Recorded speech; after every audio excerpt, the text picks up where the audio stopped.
40 বছর পর্যন্ত উনি নিজে তো নবী ছিলেন না, উনি নবী হয়েছেন তারপরে। তাহলে 40 বছর পর্যন্ত নবী হওয়ার আগে তার ধর্ম কি ছিল? আম্মা জান আয়েশা রাদিয়াল্লাহু তাআলা আনহা বর্ণিত হাদিস, যেটি বুখারীতে আসছে, মুসলিমে আসছে, তিনি বলেছেন যে কানান নবী সাল্লাল্লাহু আলাইহি ওয়াসাল্লাম ইয়াখলু বিগারি হিরা ইয়াতাহান্নাফ ফি। নবী সাল্লাল্লাহু আলাইহি ওয়াসাল্লাম নবী হওয়ার আগে হেরা গুহায় গিয়ে ইবাদত বন্দেগী করতেন। 40 বছর পর্যন্ত উনি নিজে তো নবী ছিলেন না, উনি নবী হয়েছেন তারপরে।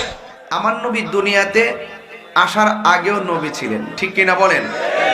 মা আমেনার মাঝ থেকে দুনিয়াতে এসেছেন, নবী হয়ে তিনি এসেছেন, কথা বলেন ঠিক কিনা?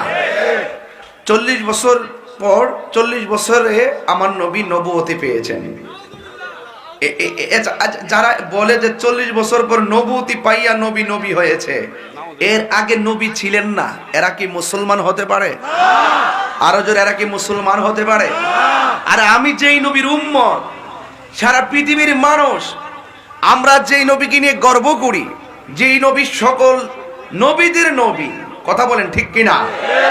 সেই নবী দুনিয়াতে আসার আগেও নবী, নবী সবার আগে সৃষ্টি, কথা বলেন ঠিক কিনা? আর যেই নবীকে সামনে রেখে আল্লাহ পাক সকল নবী থেকে ওয়াদা নিয়েছেন যে তোমরা আমার এই নবীর উপরে ঈমান আনবে। নবীকে যদি পেয়ে যাও, তোমরা দুনিয়াতে যাবে, গিয়ে বলবে নবী আসতেছে, যেরকম সুবহানাল্লাহ। 1,24,000 পয়গম্বরকে আল্লাহ বলে দিয়েছেন রুহানি জগতে, হ্যাঁ, আমাদেরকে তো বলে নাই। নবীদের মজলিস, নবীদের আয়োজনে আল্লাহ পাক বলছেন নবীদেরকে যে আমার বন্ধু নবী দুনিয়াতে যাবে, আমি বন্ধু নবীকে বানিয়েছি সবার আগে, পাঠাবো সবার পরে, এরই ফাঁকে তোমরা ধারাবাহিকভাবে যাবে, গিয়ে শুধু বলবে আমার নবী আসতেছে, এটা তোমাদের দায়িত্ব। আর তোমাদের আমলে যদি নবীকে পেয়ে যাও, তোমরা নবী হলো আমার বন্ধু নবীর উপরে ঈমান আনয়ন করবে, আমার বন্ধুকে সাহায্য করবে, কথা কন ঠিক কিনা? তাই আমার নবীজি দুনিয়াতে আসার আগেই নবী হিসাবে ছিলেন, কথা কন ঠিক কিনা?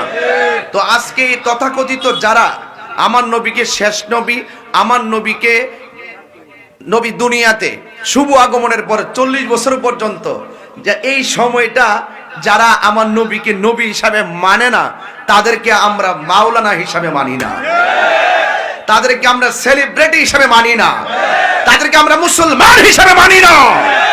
এই জন্য আমি দায়িত্বহীন কণ্ঠে বাজিতপুর শুধু এতটুকু বলতে চাই, আহমদুল্লাহ সাহেবকে বলতে চাই, ঘুমটা মৌলবীকে বলতে চাই। অনেকে আমারে বলে যে আমি নাকি আদব রাখি না। আরে বেটা, আমরা আদবের ঘরে জন্ম, আমাদের বাপ দাদারা প্রথমারে শৈশব থেকে যেদিন বেড়ে উঠেছি সেদিন থেকে আমাদেরকে কলম দেওয়ার আগে আদব দিয়েছেন, কথা কোন ঠিক কিনা? কিন্তু নবীর দুশমনদের সাথে আদব দেখাইতে পারবো না।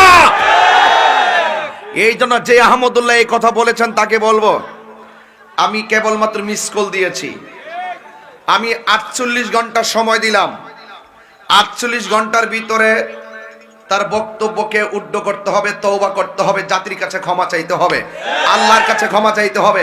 যদি ক্ষমা না চায়, আমি আইনানুগ ব্যবস্থা নিব, এটা পরিষ্কার কথা। আর আমি যেটা বলি সেটাই করি।